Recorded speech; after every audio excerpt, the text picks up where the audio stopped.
It's time to use the kale that I harvested the other day to make some kale chips. I soaked them overnight in water with a little salt in it. And I did have several cabbage worms, so it's good I did. Then I rinsed them all again and pulled them into small segments. Now, the parts where I had big tough stems, I stripped those stems off. So they're all kind of in pretty much roughly bite-sized pieces. Then I added about a tablespoon of olive oil,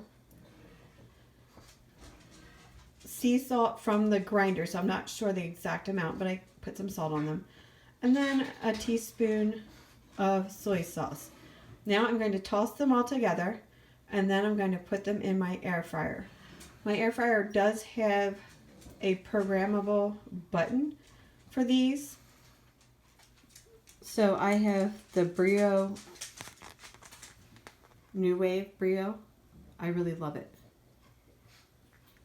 And the kale chips are at 130 degrees for 20 minutes in here. All right, so now I'm just tossing these together by hand, kind of, to make sure everything's thoroughly coated.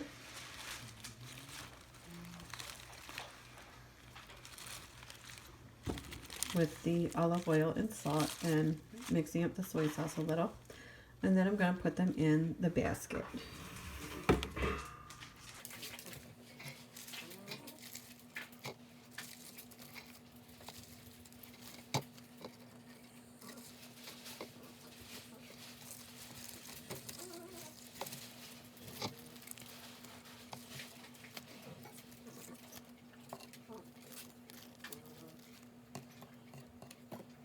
Alright, so that's my leftover tomatoes. I guess they're from the end of October, the harvest. And you can see these are the Moroccan winter tomatoes that ripen gradually from the inside. They're a little better than the store-bought tomatoes from the greenhouse, but they just don't have the flavor of summer. So here we go. I'm turning it on. And then program. And it's 79. Oops, too far. There we go.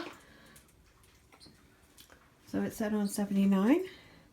Now I can start and I can also pause. So I'm going to start it. It's going to go for 10 minutes. I'm going to pause it, stir them around, and let it finish off.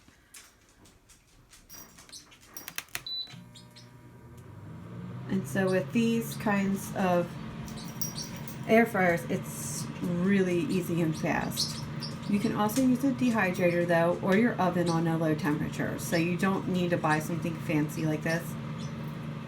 It was just a really good sale, and it's also replacing a toaster oven that was kind of going off, so that's why we got this. Right, so I am 10 minutes in, so it's time to hit the pause button and see how these guys are doing. Now this tray is really hot. You don't want to touch it with your bare hands.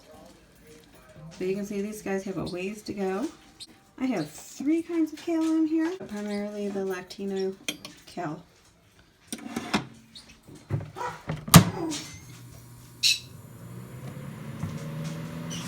And just start it up again, and we're going to wait 9 more minutes. All right, it's time to see if it turned out. It's okay, but it doesn't have that crispiness I'm looking for.